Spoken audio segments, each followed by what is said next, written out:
Hello everyone, welcome to my mini blog. আজ ছিল আমার জন্মদিন, তাই আমার হাজব্যান্ড আমায় বললো চলো কোথাও একটা ঘুরে আসি। জানতে পারা যায় যে বৈশাখে মেলা বসেছে বাটায়, তাই বাটাই মেলায় আমরা চলে গেলাম। আমার হাজব্যান্ড টিকিট কেটে নিল, তারপর আমরা ইন হয়ে গেলাম মেলার মধ্যে।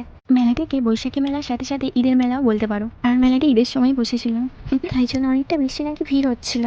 আমরা যে সময় গিয়েছিলাম অতটা ভিড় ছিল না, আর আমার হাজব্যান্ড অতটা ভিড় পছন্দ করে না, যাক অল্প ভিড়ের মধ্যে ঘুরে অনেকটাই ভালো লাগলো। মেলায় গিয়ে আমার উইক পয়েন্ট ধরতে পারলে হয় এই যে মিকি মাউস। আমার মিকি মাউসে উঠতে কতটাই না ভালো লাগে, কত জেদ করেও আমার বর আমাকে তুললো না, আর যার মিকি মাউস সেও আমাকে তুললো না। তাকে বললাম এক্সট্রা ডবল টাকা নিয়ে নেবে, সে তবুও তুললো না, ওটার জন্য আমি একটু স্যাড হয়ে গেছিলাম। তারপর আমার বর আমার খুব মজা নিচ্ছিল। আমার আর যাতে বেরিয়ে না যায় ওটার জন্য আমায় বললো চলো তোমার পছন্দের তুমি যা ইচ্ছা কিনে নিতে পারো। তাই চলে এলাম কানের কিনতে, মেলায় আসবার কানে কিনে দাবি হয়। তারপর ডক্টর মিষ্টি আচারের দোকানে কিনবো করে কিছু নেওয়াই হলো না। তারপরে একটা ছোট্ট মতো টেডি বিয়ার, দেখো কতটা কিউট লাগছে। টেডি বিয়ার নয়, এটা অন্য কিছু, বাট মানে খুব ভালো লাগছে। একটা রাত হয়ে যাচ্ছিলো, তাই আমরা মেলা থেকে বাইরে বেরিয়ে এলাম। তারপরে আজকে যেহেতু আমার ভাতৃ ছিল, ওটার জন্য উনি আমায় বললো চলো তোমার পছন্দের মতো পেস্ট্রি কিনে নাও। তারপর আমি পেস্ট্রি কিনে নিলাম। তারপর আমরা বাড়ি থেকে রওনা হলাম।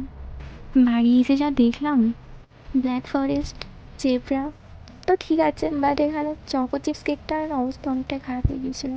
যা হওয়ার ছিল তা তো হয়ে গিয়েছে। সো আমাদের মিনি ব্লগ এখানেই শেষ করলাম, আবার দেখা নেক্সট ভিডিওতে, টাটা।